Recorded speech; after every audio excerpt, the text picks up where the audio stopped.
मालवा का विकास हम सभी चाहते हैं, लेकिन छोटी रानी कारीगरों की शर्त को ठुकराकर महिलाओं की सेना तैयार कर रही है। इन कारीगरों का तो अभी से इतना नुकसान हो गया, आगे क्या होगा किसे पता।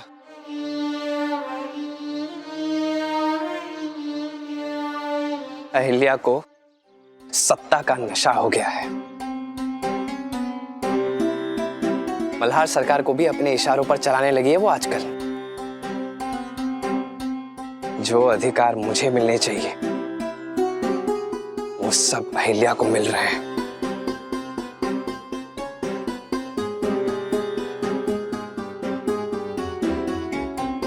और ऐसे में अगर गांव की औरतों की मदद लेने से उसका व्यापार चल पड़ा तो हम कहीं के नहीं रह जाएंगे।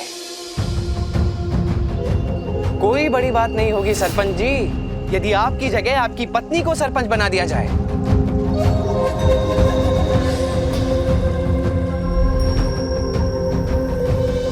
इसीलिए अहिल्या के रास्ते में कांटे बिछाना बहुत जरूरी है।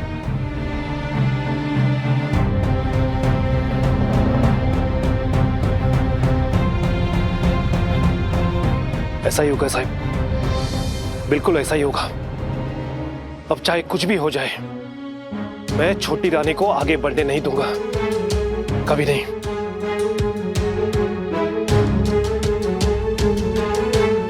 यही सुनना चाहता था। तो आज से अहिल्या के हर कदम की खबर मुझे मिलनी चाहिए, ठीक है?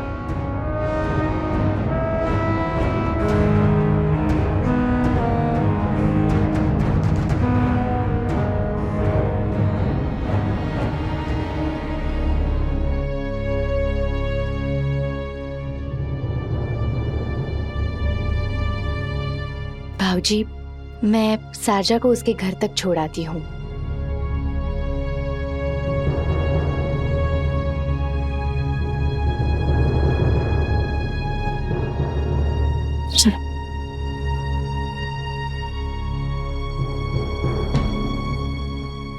अहिल्या, मुझे बहुत बुरा लग रहा है। तुम हमेशा लोगों का भला चाहती हो और लोग तुम्हें हमेशा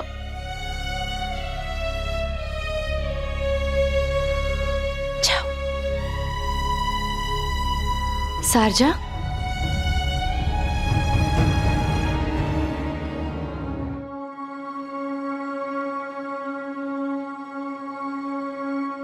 मेरा एक काम करोगी?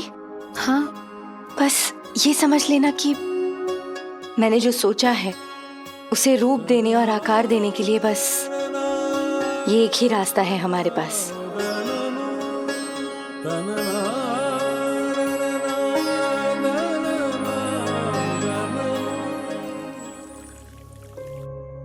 बहुत देर हो गई है मुझे। सुनो, सासूबाई रसोई में है क्या? नहीं, अभी तक कोई भी रानी साहब रसोई में नहीं आई। ठीक है, चलो, समय पर पहुंच गई मैं। आज सासूबाई की पसंद का खाना बनवाती हूँ, जैसे उनके मायके में बनता था। थोड़ी सी मुस्कान आ जाएंगी उनके चेहरे पर।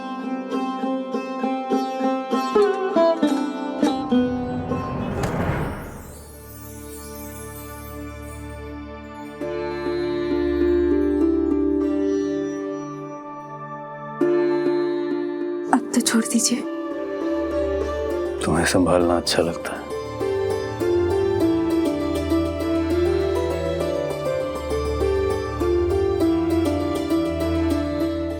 हर बार, हर कदम पर संभालते हैं आप, तभी तो बिना किसी डर के हर रास्ते पर चल पड़ती हूँ मैं। जानती हूँ ना, कभी कोई गड़बड़ हुई तो आप मेरे पीछे ही है। अपनी अहिल्या को कभी गिरने नहीं देंगे आप। अब चलो, बहुत काम है रसोई में।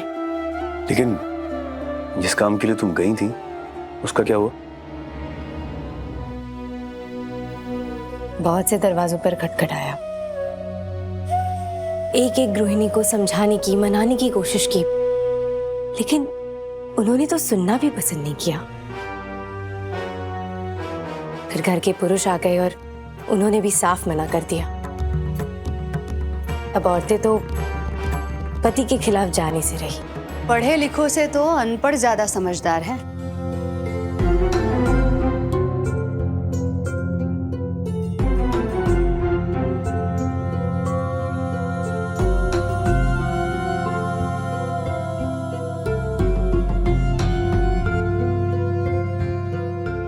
उन औरतों को कम से कम इतना तो पता है कि उनकी दुनिया कहां तक सीमित है।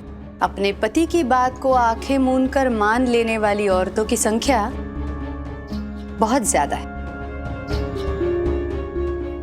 हर औरत अहिल्या नहीं, जो अपनी धुन की इतनी पक्की है कि सासूबाई से भी उलझ पड़े और पति की इच्छा भी ना माने। मजली आई साहब, जैसा आप समझ रही हैं ऐसा वैसा कुछ भी नहीं है मजली आई साहब। सासूबाई और मुझ में हल्का सा मतभेद है, मनभेद नहीं। सिर्फ विरोध करने के लिए विरोध नहीं करती वो मुझे। विचारों का अंतर है, लेकिन मैं उन्हें मना लूंगी। और रही बात इनकी, तो मेरी सोच और मेरे इरादों पर उन्हें पूरा भरोसा है। कोई शक नहीं है उन्हें। ना कभी होगा।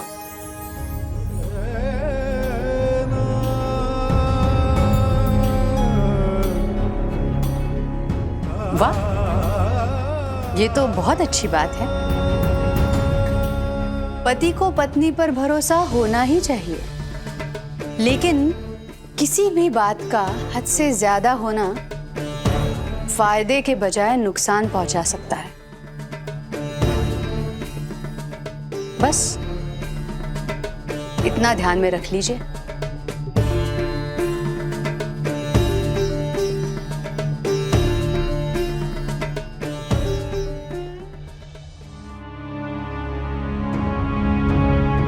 मजली आई साहब का स्वभाव जानते हैं ना, जाने दीजिए। हमें उस बारे में कोई बात ही नहीं करनी है अहिल्या। इतनी फुर्सत किसके पास है? तुम्हारी इस समस्या का समाधान खोजना है हमें बस। अहिल्या, मालवा की होने वाली रानी हो तुम।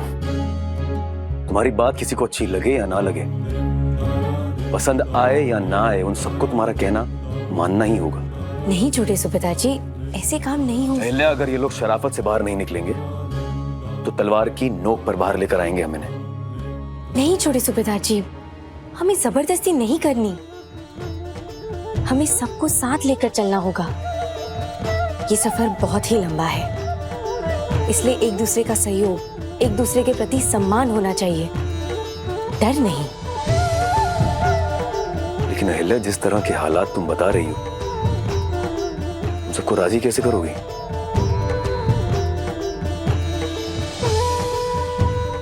एक रास्ता सूझा है मुझे, कोशिश करके देखती हूँ।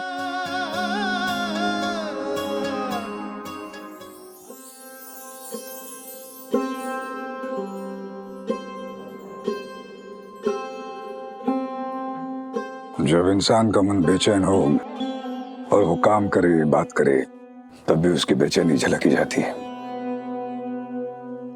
काफी देर से देख रहे हैं हम आपको। आप भी एक बवंडर को अपने मन में लिए बैठी हैं। क्या हुआ, बताएंगे नहीं?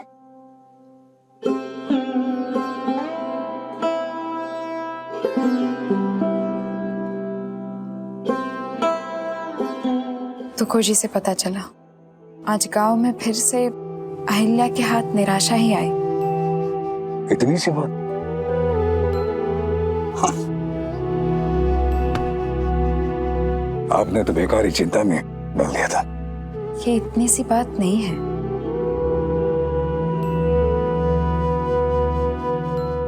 बहुत लगाव है ना आपको अहिल्या से, बहुत प्रेम करती है उससे। अहिल्या से प्यार तो सभी को है, पर आपको उसकी सफलता से, उसकी जीत, उसकी उपलब्धियों से भी प्यार है। ये सबसे बड़ी बात है। उसका कारण भी अहिल्या ही है। उसका संघर्ष, उसकी लड़ाई कभी अपने लिए रही ही नहीं। उसकी आवाज हमेशा दूसरों के लिए उठी है। आज भी वो सिर्फ अपनी योजना को कामयाब करने के लिए नहीं, बल्कि हर औरत को स्वावलंबी बनाने की कोशिश में लड़ रही है। इसलिए जब अहिल्या के हिस्से जीत आती है, मुझे लगता है मेरी जीत हुई है। सही कहा आपने। अहिल्या तो जैसे सांस भी लेती है तो दूसरों को जीवन देने के लिए, और जिसका लक्ष्य इतना महान, पवित्र हो, निराशा उसे तोड़ नहीं सकती। आपको वैसे आप चिंता मत कीजिए, इस बार भी जीत अहिल्या की होगी। आप जैसे बहुत सारे शुभचिंतकों का आशीर्वाद है उसके साथ। लेकिन ये समाज, बिरादरी वाले, ये सब, ये समाज बिरादरी वालों का ही किया धरा है, जिसके कारण औरतें खुद अपना भला नहीं देखना चाहती। जंजीर में बंधे रहने की आदत हो गई है उन्हें। अपने आप को केवल घर गृहस्थी और बच्चों के पालन पोषण के लायक समझती हैं। उससे ज्यादा उनकी कोई पहचान नहीं। और इसीलिए अर्को भाई साहब, अहिल्या को दोहरी लड़ाई लड़नी है। हर औरत के अंदर से वो हीन भावना निकालकर बाहर फेंकनी है उसे, और उसकी जगह आत्मविश्वास को भरना है। और साथ ही समाज की, विशेषकर पुरुषों की सोच को बदलना है। पत्नी अपने पति को परमेश्वर मानती है तो ये पत्नी का बड़प्पन है। पति भगवान नहीं, केवल जीवन साथी है। सदियों से चली आ रही सोच को आसानी से नहीं बदला जा सकता। फिर भी आप कहते हैं चिंता मत कीजिए, ये सब बहुत मुश्किल है। कैसे करेगी अहिल्या? कर लेगी। अहिल्या है वो।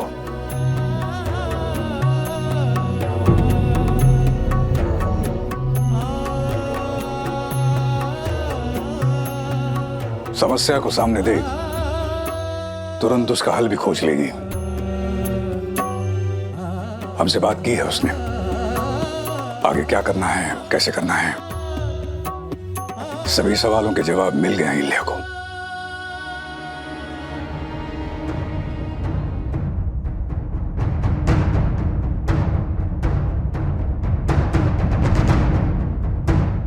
बस इतना ही सुनकर भाग आई मैं। डर लग रहा था कहीं बड़े सरकार ने देख लिया तो। आपको क्या लगता है जावेद साहब, कौन सा रास्ता तलाश कर लिया अहिल्या ने? इस वक्त तो जरा सा भी अंदाजा नहीं है, लेकिन जो भी योजना होगी अहिल्या की, मुझे उसकी खबर मिल जाएगी। क्योंकि अहिल्या ने जो काम हाथ में लिया है, उसके लिए उसे बहुत सारे लोगों की जरूरत पड़ेगी। एक अकेले की बस की बात नहीं है। और अहिल्या के इन्हीं मददगारों में हमारे लिए काम करने वाले मिले हुए हैं। जावेद साहब, आप अच्छी तरह से जानते हैं कि अहिल्या की तारीफ सुनने और करने से कितना परहेज करते हैं हम। पर एक बात तो माननी पड़ेगी, लोगों की सोच जहां जाकर खत्म होती है, अहिल्या की सोच वहीं से शुरू होती है। जिस बात की लोग कल्पना तक नहीं कर पाते, अहिल्या वही काम कर जाती है, पता नहीं कैसे।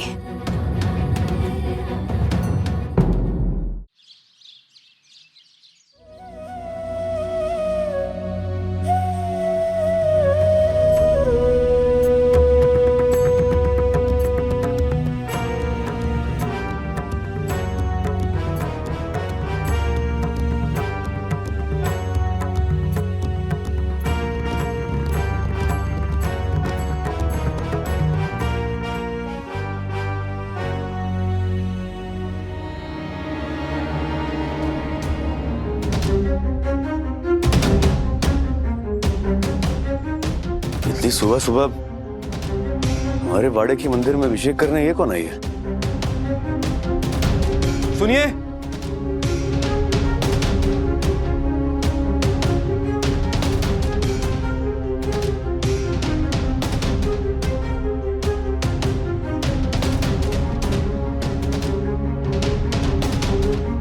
ये दुश्मन की जासूस तो नहीं? या खुद औरत के भेष में दुश्मन? रुको!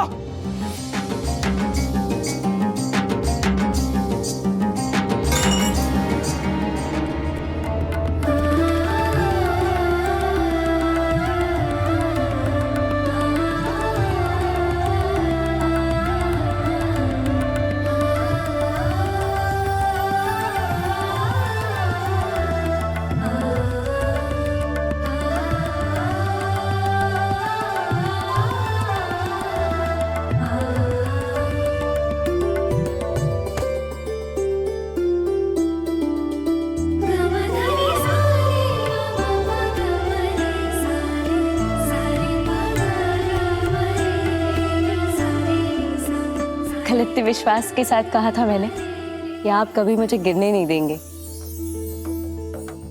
ये नहीं जानती थी कि आप खुद मुझे ऐसे गिरा देंगे। अब हाथ नहीं देंगे उठाने के लिए?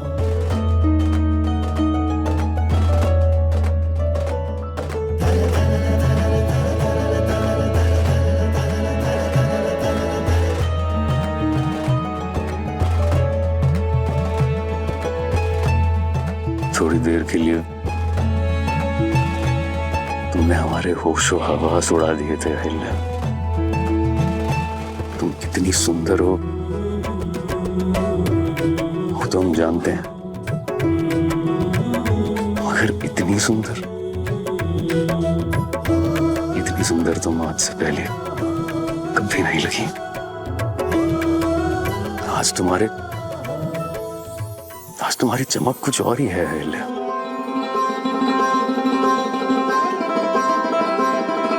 शब्द नहीं मिल रहे तुम्हारी तारीफ में। सच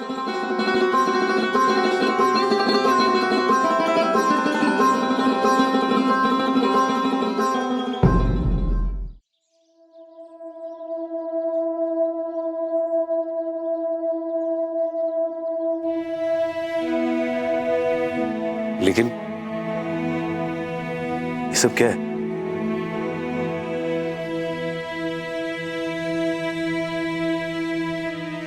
कल कहा था ना, अपनी गांव की बहनों को राजी करने के लिए एक रास्ता सूझा है मुझे। वही है ये। उनमें से एक बनकर ही उनकी सोच को बदला जा सकता है।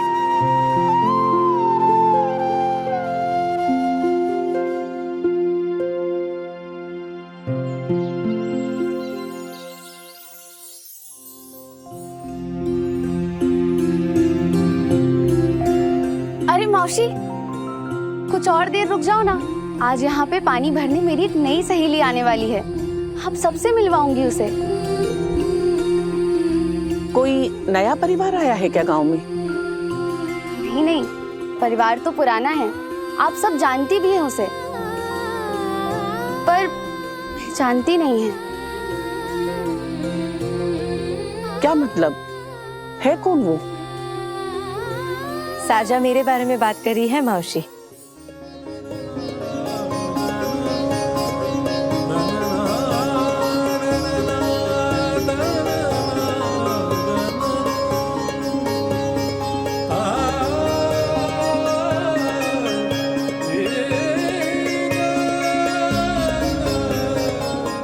छोटी रानी साहब। रानी नहीं, अहिल्या।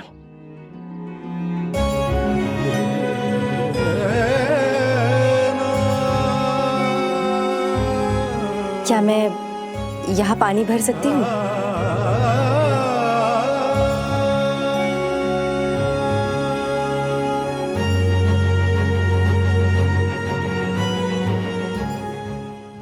ये क्या हो रहा है? हाँ, छोटी रानी तो पहले ऐसे वेश में कभी नहीं आई। मैं कुछ पूछ रही हूँ आप सबसे। अगर मैं यहाँ पानी भर लूं तो आप लोगों को कोई आपत्ति तो नहीं ना? हाँ हाँ अहिल्या, आपत्ति क्यों होगी? कुएं का पानी तो सबके लिए होता है। आओ।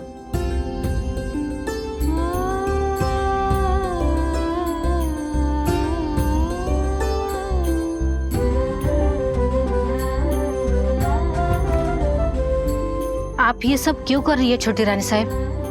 क्यों मतलब? पानी तो सभी को चाहिए ना। और आप सब की तरह मैं भी एक गृहिणी हूँ। मुझ पर भी पूरे घर की जिम्मेदारियां हैं।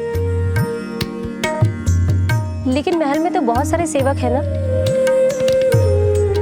वही तो आकर होलकर वाड़ी के लिए पानी ले जाते हैं। सच कहा आपने, अब तक तो ऐसे ही था। लेकिन मैंने सोचा मेरी गृहस्थी का काम कोई और क्यों करे, मेरी जिम्मेदारियों का बोझ कोई और क्यों उठाए। इसलिए मैंने तय कर लिया कि मेरे घर का हर काम मैं खुद करूंगी।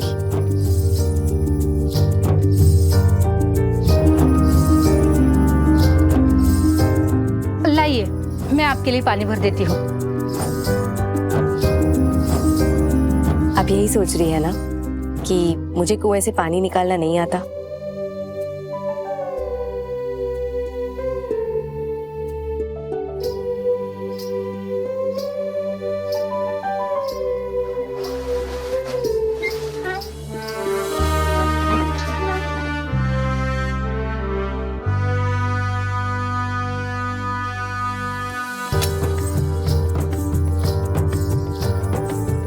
छोटी रानी को देखकर तो ऐसा लग रहा है जैसे इन्हें इस सब की आदत है।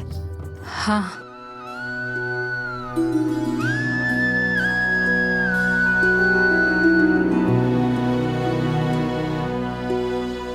है ना आदत। आप सब बहुत भाग्यवान हैं कि आपके घर के पास ये कुआं है। पता है, मेरे गांव में सब औरतों को दूर नदी के पास जाना पड़ता था पानी लाने के लिए, और मैं भी जाती थी रोज अपने आई के साथ। मैं रानी जरूर हूं, पर मैं राजकुमारी नहीं थी। एक छोटे से गांव में एक साधारण से घर में मेरा जन्म हुआ और वहीं पली बड़ी मैं।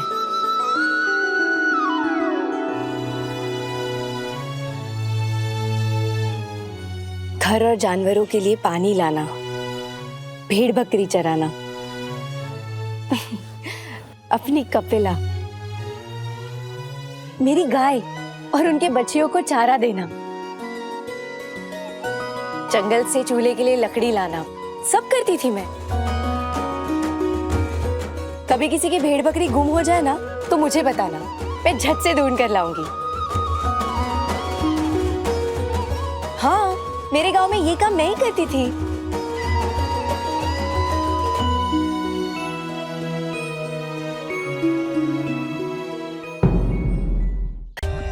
For more updates, subscribe to our channel, click the show links and enjoy watching the videos.